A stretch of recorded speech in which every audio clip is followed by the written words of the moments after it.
Not by shame. Burn the lie and keep his name.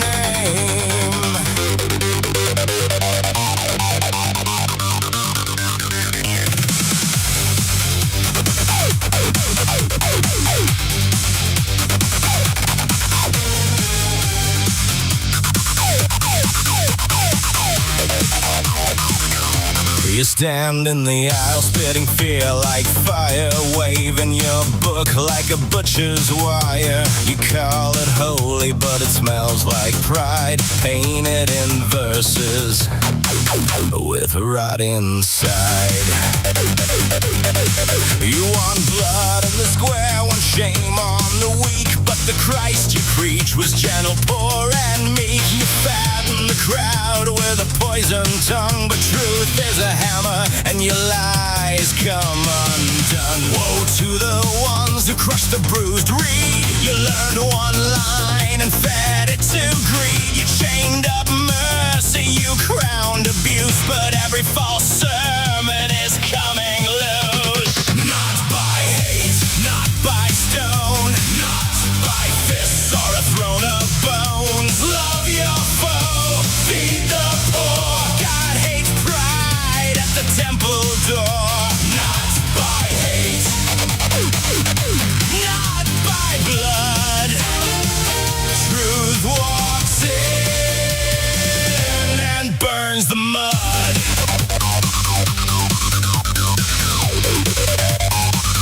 Let the sinners be beaten. You bark from the stages. If fear makes righteous, as if rage makes sage. But the law says justice, not your private war. You twist it for power and call it the Lord. You skip past mercy, you skip past grace. You dress up wrath like a holy face. Yet the scroll kept speaking clear as a blade. The widow, the orphan, the stranger be paid. The captive be loose, the hungry be fed. You build your kingdom with rot and dread. You quote the shell, you dodge the soul. You preach a pit and call it whole. But the word cuts deeper than your clenched command, and it turns on the idol in your right hand. Not by hate, not by stone, not by fists or a throne of bones. Love your foe, feed the poor. God hates pride at the temple door. Not by hate, not by blood. Truth walks in and burns the mud.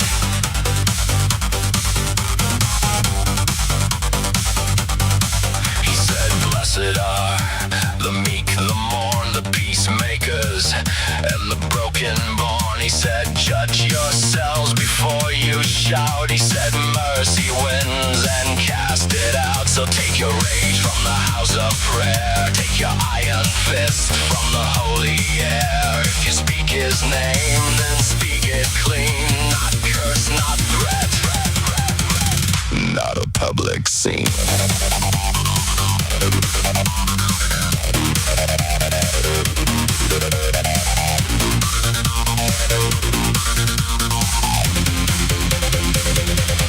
Not by hate, not by stone, not by fists or a throne of bones. Love your foe, feed the poor. God hates pride at the temple door. Not by hate, not by blood. Truth walks in and burns the mud. Not by hate, not by shame. Burn the lie and keep his name.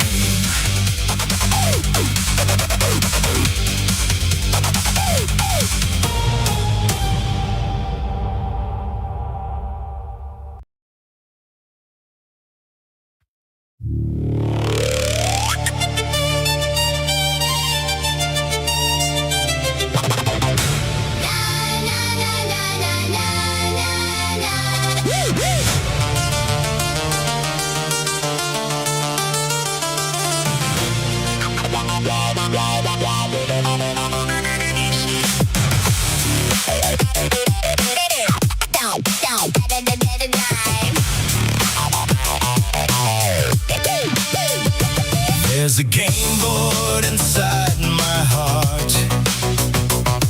The colors are pastel and sweet. There's a peppermint forest and a chocolate swamp and a gumdrop mountain of pink. Inner child holds all the cards. He deals me a hand of 5. The first card's a blue gumdrop. The second card's a red stripe. My inner child plays Candyland. My inner child, Plays Candyland. my inner child, Plays Candyland. and he beats me every time.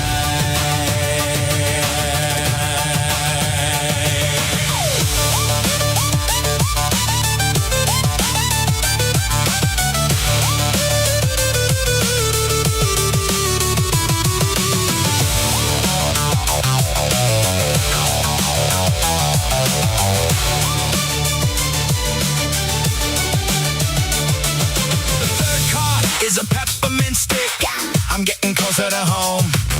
The fourth card is a purple square. My inner child gets a little worried. The last card is a licorice swamp. It takes me back to the start. My inner child laughs at me and draws a rainbow card. My inner child plays Candyland. My inner child, Plays Candyland. my inner child, Plays Candyland.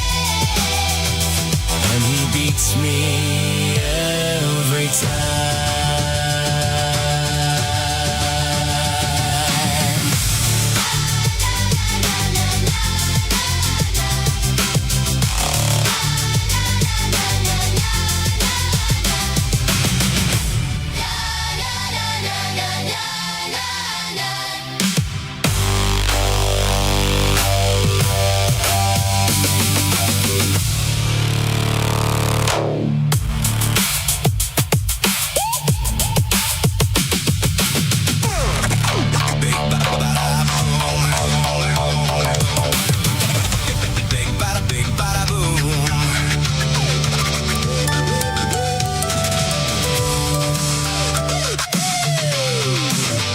Big bada boom. Big bada boom.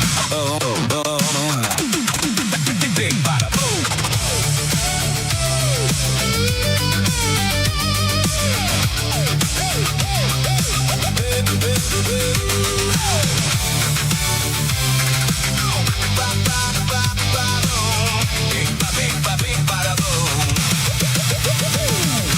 Boots on the concrete, black paint on our names. We came from the nosebleeds, now we're calling the plays.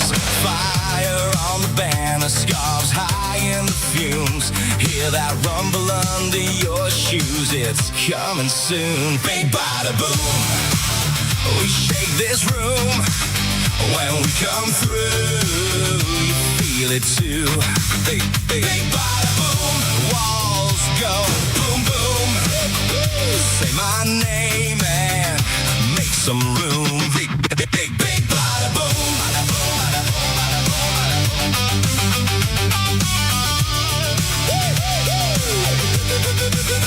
Hands up that heartbeat, one drum, one tribe. Every little doubt we had buried outside. We don't do quiet, we don't do mute.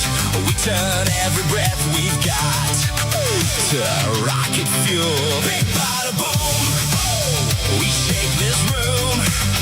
When we come through, feel it too. Big bada boom, walls go boom boom.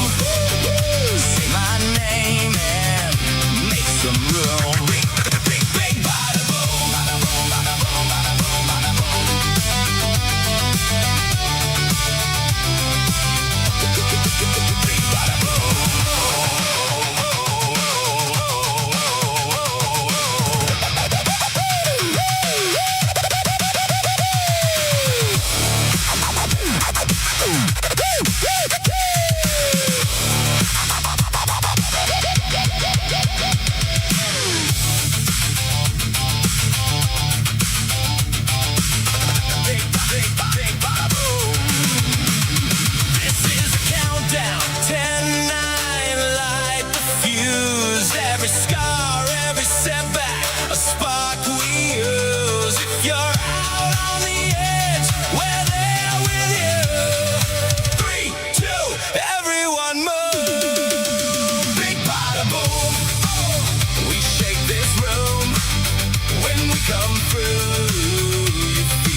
I always forget to mute the microphone. And I'm dealing with other issues too. Let me just tell you, holy ass. Ugh. This microphone, I love this microphone, but I keep tripping on the cable and dragging it all over creation, and I'm really not trying to do that. And it's a pain in the ass because I have to decide, am I going to put it here? But now it's all awkward, the cable sitting here, but if I drape it around, then it's going to get caught on my leg because I'm not paying attention. And why is my head cut off? Why is my freaking head cut off? What the hell is this shit? What is this? Look at the camera. I know this isn't the greatest set, but who gives a shit, right? I mean, look at the people that have expensive sets. They're so full of their own damn hubris that they're not providing anything of worth. If that's what, investing in a multi-trillion-dollar whatever they're doing, I don't even know. Anthony Cumia. Oh, yeah. No, he was a thing. Right? So now I got my mic sitting over here. So I guess I'll just lean here and I'll try to figure out how to... I don't know. It's just not wide enough. That's my living room. You're catching just my living room and the refrigerator that I can't do anything with. That's there too. I don't know. What I really want to do is sit back here. So I'm just going to sit back here and hope the mic is working right. Because I've got noise reduction filters and everything going on and they're just not. I don't know. Anyway, welcome. Good morning. I came on a little bit earlier than I was expecting, but that's okay. So, I'm going to need to get a boom mic. And I've dropped this microphone, can I tell you? I've dropped this microphone so many times. There's no place to put it. I need a desk so bad. I've destroyed a few pieces of equipment just because the space is not functional. Nobody else would put up with this, but when you ask for help, the expectation is that you put up with it. Like, I would absolutely not tolerate this, but you have to. Yeah, okay, Slick. I'll totally do that. I need a corner desk that uses the corner. It'll solve all kinds of problems. It'll make the angle behind me look stupid, and I'm about ready to tear that fridge up and throw it in a dumpster. It's just there, and it's in half the doorway. And it's partially my fault, and it's partially, we couldn't get our stuff out of this apartment. We couldn't get the previous tenants' crap out of our apartment. It was here for 4 months. And that's not even legal, which isn't even the point. It's just, get your shit. The tenant's not coming back, so the landlord has to get the shit. I don't have to get... Why am I picking up other people's messes? Why? So I don't know. Anyway, Facebook, not Facebook. Chat is open. If you want to stop by, say hello, whatever. It's fine. Hello to anybody new that's been watching. I'll get into the World Building Sports Network in a minute. I think it's important that we talk about that. But I think first we need to talk about the subject that I baited you in with, because there's some statistical data here that we can't ignore that's pretty significant. And then MySpace made their big announcement. MySpace was all, oh, guess what we're going to do? We're going to reopen classic MySpace. And they didn't even say classic. It's just that's where everybody went, because of course they did. Because nobody's expecting anybody to roll out 2011 stripped down MySpace. Nobody wants 2011 stripped down MySpace. No, I don't even know what the hell that was. They took everything that made MySpace beautiful and then took a big steaming piling dump on it. Big old dump. And it collapsed. Facebook took over. And honestly, we're not better people for it. The Facebook aesthetic initially wasn't bad, but now it's garbage. It's garbage. And I'm going to illustrate as to why that is. So, you ever open Facebook and feel like you just walked into a family reunion where everyone's drunk, armed with memes, and 3 years behind on therapy? Well, today we're not just scrolling. We're spelunking into the dark cave called Facebook. Here's the wild part.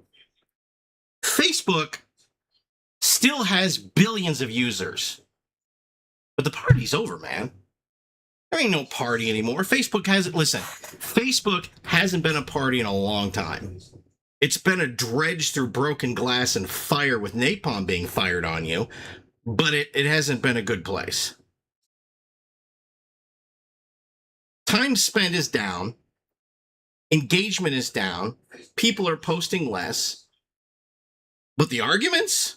Oh, those are still in 4K. It's like the bar closed. The lights are off, and somehow the fight kept going. We've hit what researchers are calling the great unposting. This is a true story.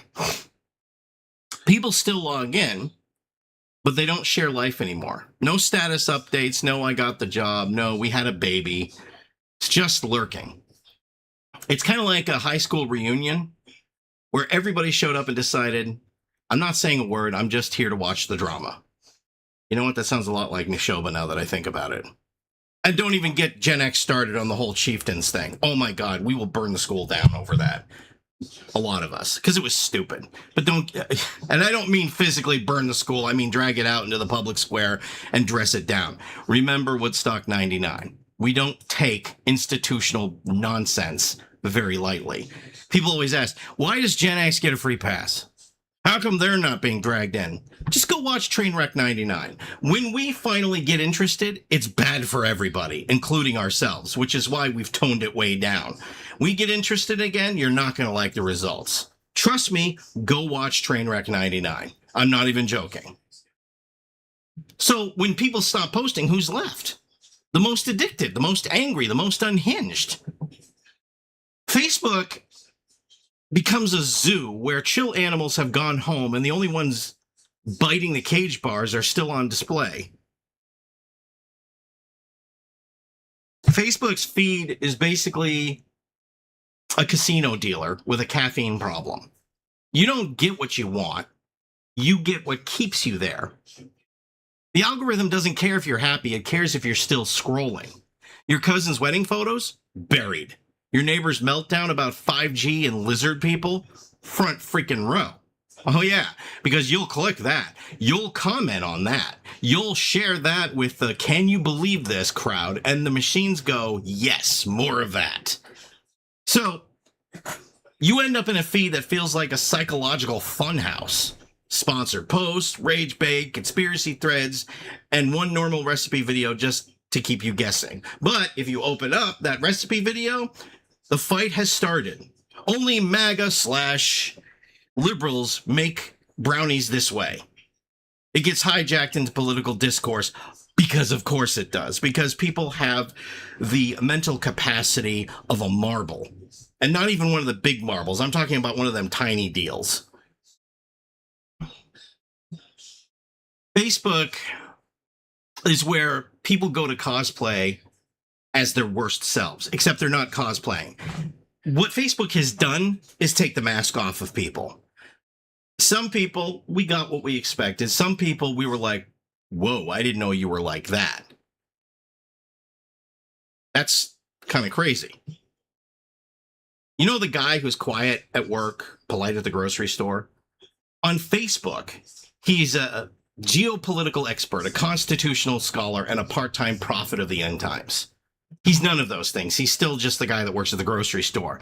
But he can assume any identity he wants because nobody can check his credentials. And pretty much everybody that remains on Facebook at this time, with a few exceptions, are doing that exact same thing. The platform rewards performance. The more unhinged the persona, the more comments, the more shares, the more the algorithm says, this is content. Yay, content. So you get timelines full of people who look like they're broadcasting live from a bunker. I feel personally called out. Even though they're actually just in sweatpants eating cold pizza. And by the way, don't eat cold pizza. What the hell's wrong with you? And because normal folks are posting less, those bunker broadcasts become the default vibe. You open Facebook and think, is everyone losing it? No, everyone who isn't losing it quietly left. Here's the twist. There is All right, so let me get to some statistical data. 42% of adults 18 through 44 report deliberately cutting social media to focus on real world life. Whoa. Here's the twist. The exodus isn't just people rage quitting. A lot of folks are quietly choosing sanity. Studies show huge chunks of adults are intentionally downgrading social media. Less doom scrolling, more actual life. So Facebook becomes this weird ghost town where the healthiest people have left. The exhausted people, they only lurk. And the loudest people are screaming into a shrinking room. That's not a social network. That's a psychological hazard. So what do? Do you fix it, fence it off, or walk away? So when I say Facebook is a dark place, I don't mean it's evil in a comic book way. I mean, it's a room where the lights are low, the loudest people are on stage, and the exits are quietly filling up. You could stay, you can scroll, or you can fight, you can lurk, or you can decide your brain deserves better lighting. I'm not here to tell you to delete it, though you probably should. I'm here to tell you, if it feels like a dark place, that's not just you. The numbers say the same thing. So I have decided that I'm going to deactivate my account but not delete it because I still have pages I manage, and they're critical for now until MySpace does launch. And here's my assessment. It would be business suicide for them to launch MySpace in anything other than MySpace Classic updated with a current updated version of that look. In other words, it has to look identical. It just needs to use modern language for security reasons. Okay, that's got to be the default launch. Everybody knows it. The press is talking about it. People are talking about it. There's already been a mass transition of, I think it's millennials that have fled from Facebook and gone to MySpace, even though it's still in its current music only phase. They'd rather have that than the bullshit that is Facebook. So Zuckerberg is like, we're jailbreaking AI so that so everybody can have AI. Dude, you already blew it. Nobody's going to stay on Facebook just because you throw them a lousy bone that you haven't even programmed, by the way. You're basically give them a model that they're going to have to program by themselves. Well, that doesn't help anybody. I'm not a programmer, Mark. You're not throwing me a breadcrumb. You're throwing me a chore. And I don't want the chore. And your platform still sucks. And I could out-plan you any day of the week. Call me. I'll prove it. That being said, that's the deal with Facebook. You can stay if you want, but the numbers are there. People are going to leave. They're going to leave. It's over, Johnny. It's over. You know, nobody wants this crap anymore. Nobody wants to deal with, all-American nunchuck wizard patriot super cowboy rocket ship USA is not a real person. Even if he has a friggin' blue check mark, it just means that he's stupid and pays for his status. A status that you paid for isn't a status, it's an aesthetic. And you've got thousands of these people now popping out. I have a blue check mark. It's a guy blue check mark. Nobody cares. Your blue check mark meant something 5 years ago. Now it means that you have disposable income and you spend it irresponsibly.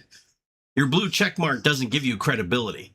And they think it does. They pop into the chats and they're like, oh, my blue check mark, holy. I can say anything and people have to respect. No, the hell we don't. We look at that blue check mark and we think you're a moron for paying for a blue check mark. That's what we think. Whatever you perceive is happening in our heads, it's not happening.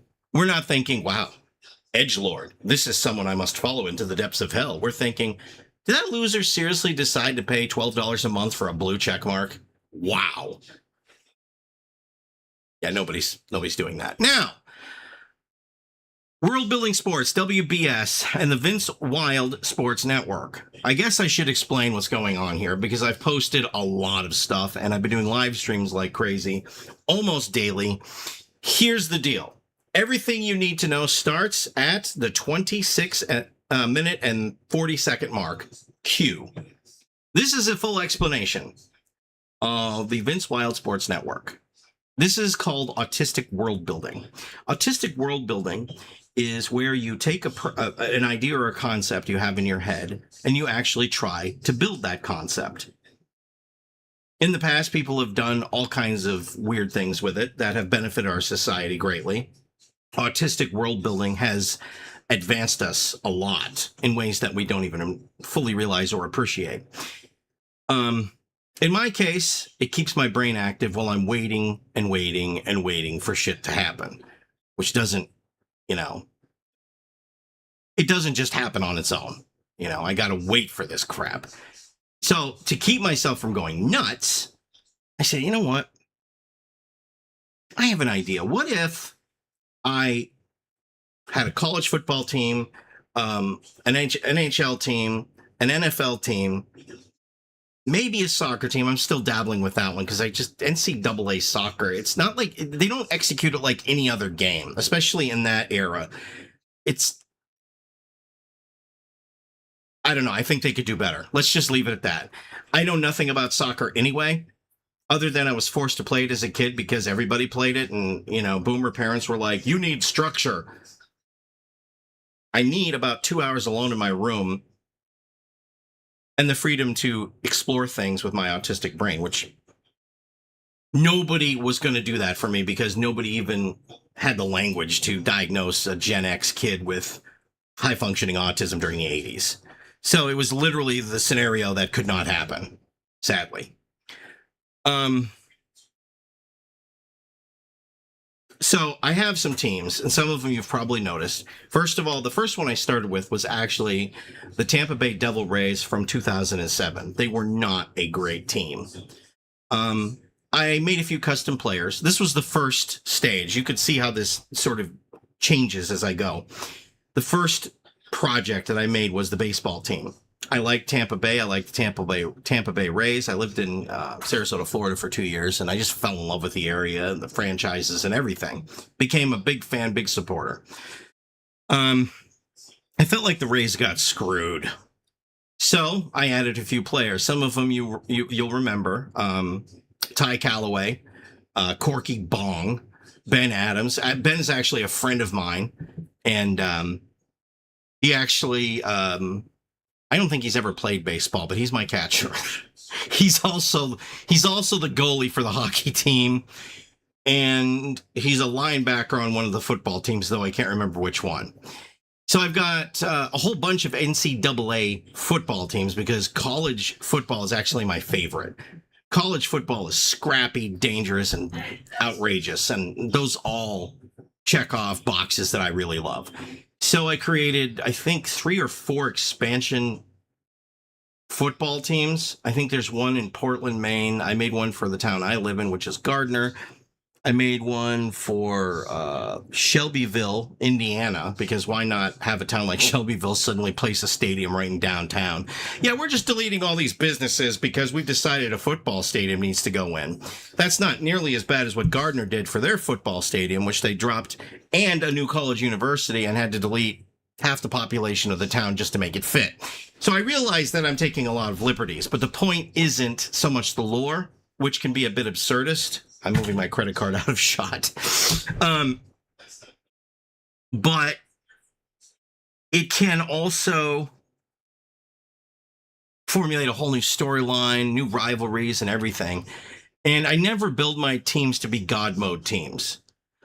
So when I got into NHL and I got into NFL, I did fantasy drafting. This is where it gets good.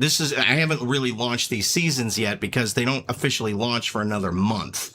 NHL doesn't launch until October, and NFL doesn't launch. And well, their preseason stuff starts this month. And I've been running some random preseason live feeds.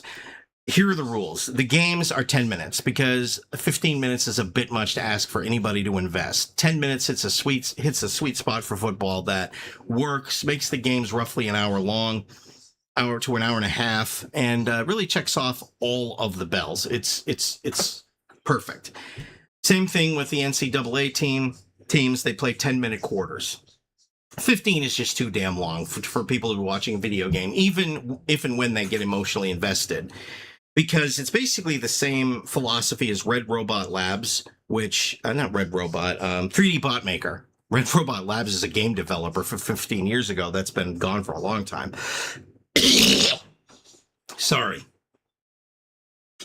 So 3D Bot Maker does diecast racing. Look them up. It's unhinged, fun stuff. They've built an entire universe. I believe it started initially as an actual mail-in diecast competition. People get a car, right? They mail it in. Do I have any cars back here? Here we go. I always have a Matchbox nearby. They get their car.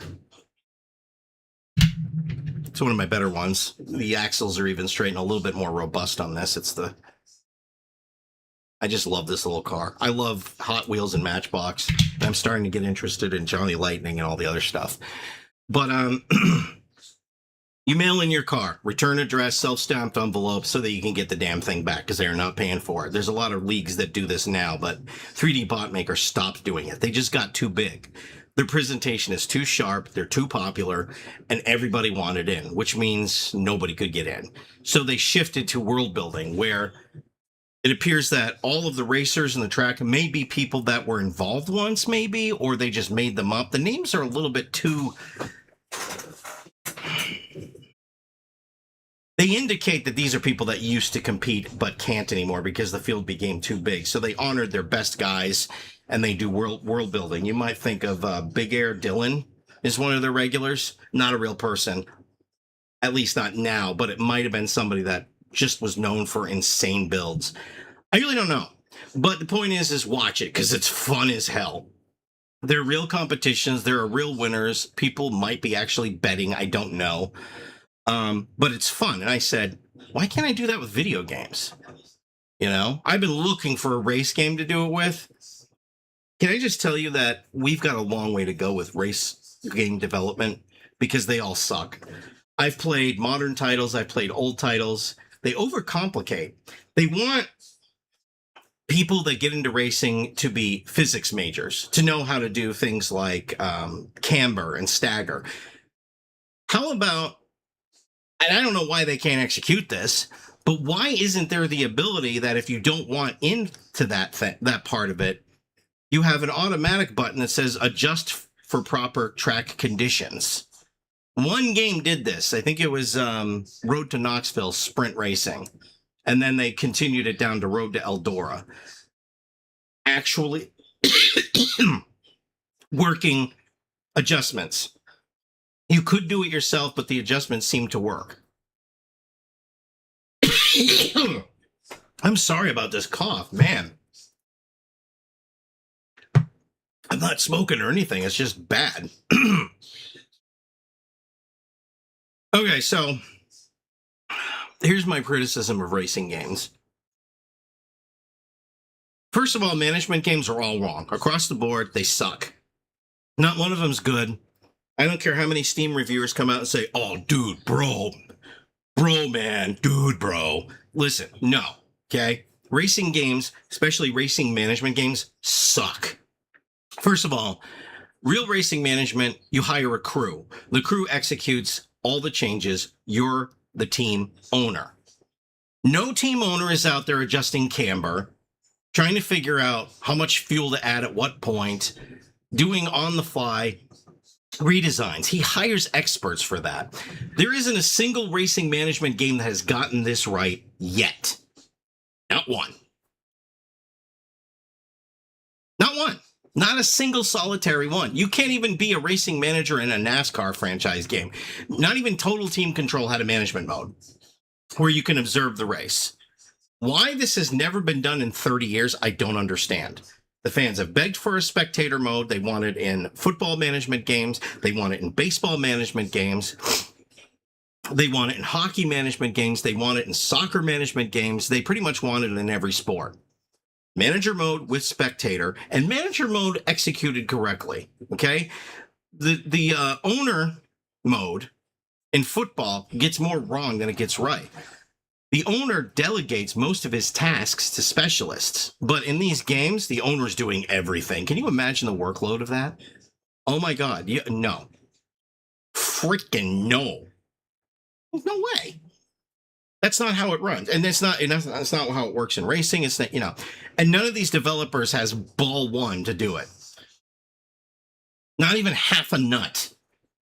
All right. Their reproductive ability has been cut off at the freaking knees. Boom. You're not doing anything. Developers are stuck in this era that is basically slowly failing on them. Let's take a look at the franchise Madden. Madden football sucks. $70 price tag for an incomplete game. Frankly, EA Sports, you know better. And you know better. And you know that you're also about to lose the whole franchise because you're convinced that players will put up with this kind of abuse. Except that Access Football has shown up on the scene. And a couple more generations, and they're going to beat Madden's ass. And this is the crux of my point. The future of sports is to ditch affiliations. Yeah, that's right. I said it. I'll say it again. The future of sports gaming is to ditch affiliations. The hell with the NHL, the hell with the NFL, the hell with FIFA, the hell with all of them. MLB 2. Sandbox creation sports gaming is the future. This is how it works. A company creates a sandbox football network where users can upload rosters, download rosters, create teams infinitely, create advertisements, create logos, create branding. Every aspect is under control. An AI engine that does play-by-play is added instead of stringed together duct-taped commentary. The AI engine does real commentary in real time, reacting to what's happening on the screen, and because it's AI, you don't have to try to figure out if the computer can pronounce the name you just came up with, George Slap Happy, because AI will simply say, Slap Happy with the tackle, he sacks the quarterback for a loss of 7 yards. Here's where it gets powerful. Users can create NFL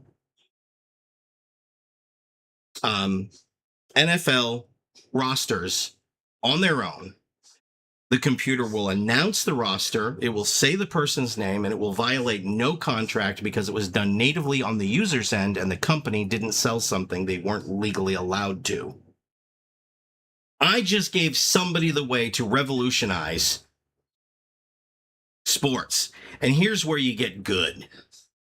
You implement esports in the back end. It becomes an additional DLC. If people aren't interested in esports, they don't have to pay for it. But if you want in and you want to be part of, say, the NHL Esports League with your custom team, hell to the yes. Where this becomes really fun is MLB with its ridiculous legacy rules.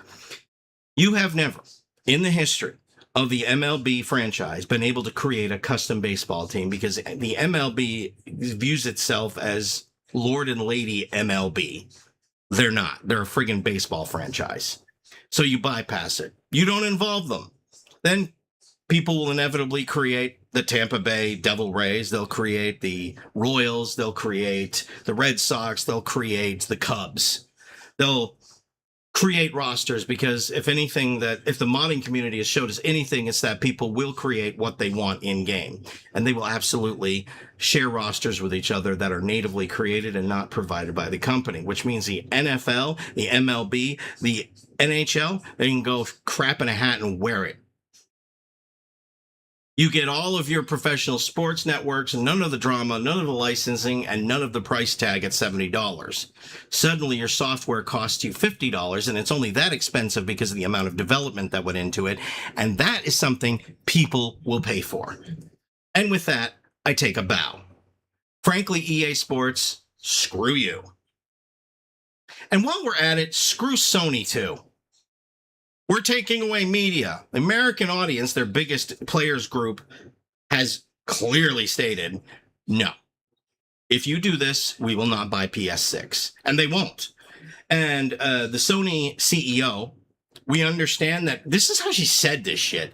We understand that people have attachments to physical media, but we're moving forward. We acknowledge that you're quaint and stupid, but we're going to do what we want anyway, even if it damns the company.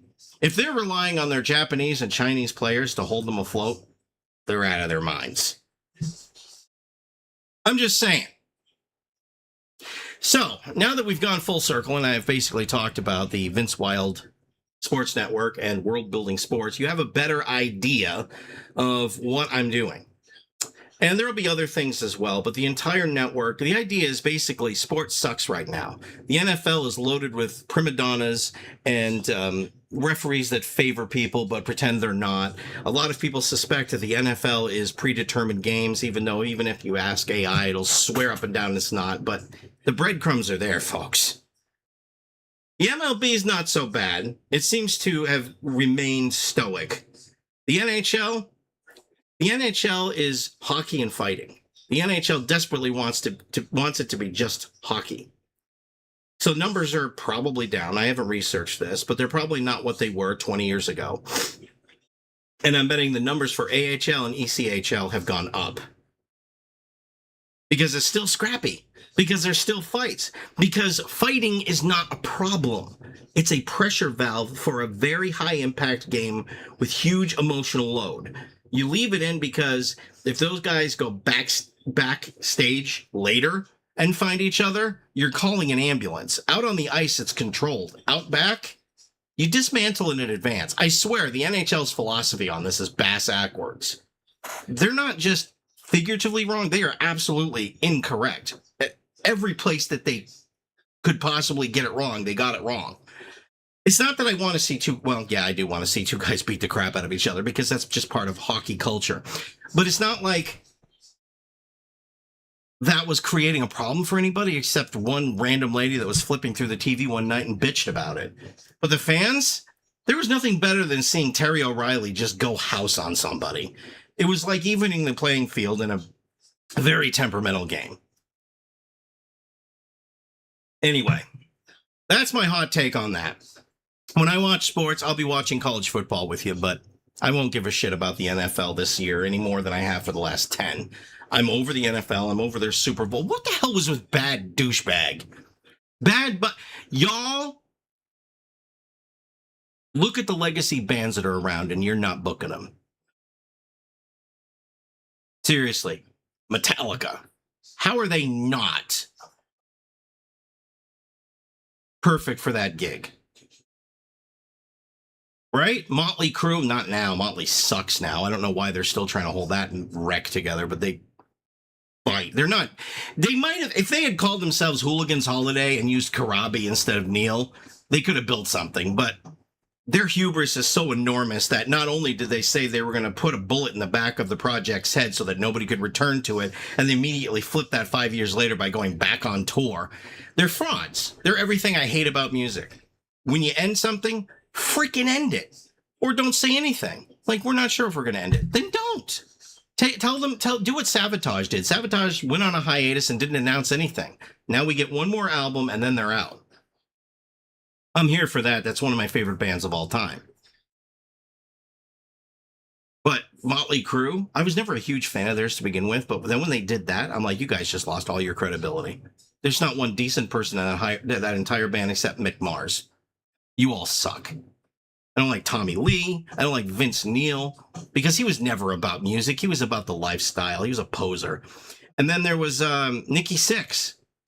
I understand he went through hell and back, but he doesn't get to act like a jerk all the time, like he's, some kind of elitist douchebag. Listen, the people that have the scruples to do that, let me see. Let me just name a couple of rock bassists off the top of my head that are way the hell better than you. Kyle from Bang Tango comes to mind, or if you want, we can go with Billy Sheehan. Nikki Sixx isn't even in the top 10. He's average at best. Yeah, he can add a lot of bottom and shred a bass line that sounds impressive, but he's not doing anything that impressive. Billy Sheehan is freaking impressive. The dude can switch from fusion organ-led jazz to rock and roll seamlessly. That's a bass player, all right? Sorry, but Motley Crue, they're just not it. Sorry. Karabi era Motley Crue, they hit gold one time. But the fans were idiots. The fans were absolutely idiots. They hit an emotional depth with Motley Crue 3 that will never be repeated. They could have competed in the 90s with grunge and alternative with that sound. But they got chicken shit and ran away. Oh well, No, they couldn't have pulled it off. The fans were whining. So what? You put out one decent album and lean into it, the fans will join you. At least the ones that matter. The ones that don't, hell with them. They're part-time like a paper route. All right, so that's it for today's show. I figured it was long overdue that I come here and do an explainer and try to, let everybody in on what's going on with the sports stuff. So there would be a lot more. Today, I don't know if I'll get to anything. I'm going to try. The reason is because I'm going to be on diazepam as of 10 o'clock, hour and a half, which means I'm going to be, which usually doesn't translate to focusing very well. So that being said, I'm going to bid you farewell. Wish you a good day. Thanks for tuning in and watching. Boy, that was 47 minutes that went by so fast. Thanks for watching. Cheers and beers, and we are out.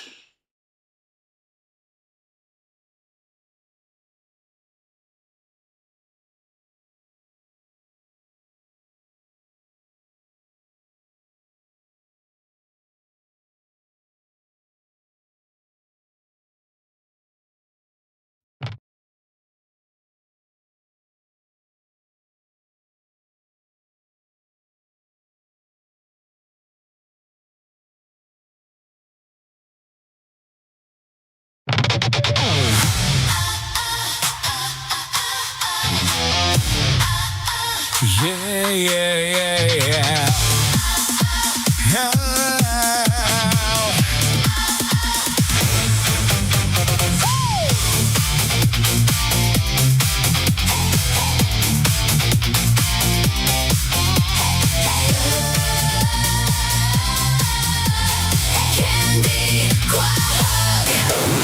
Feel the beat, it's in the air. Ooh, yeah. Grab your kazoo, don't just stare.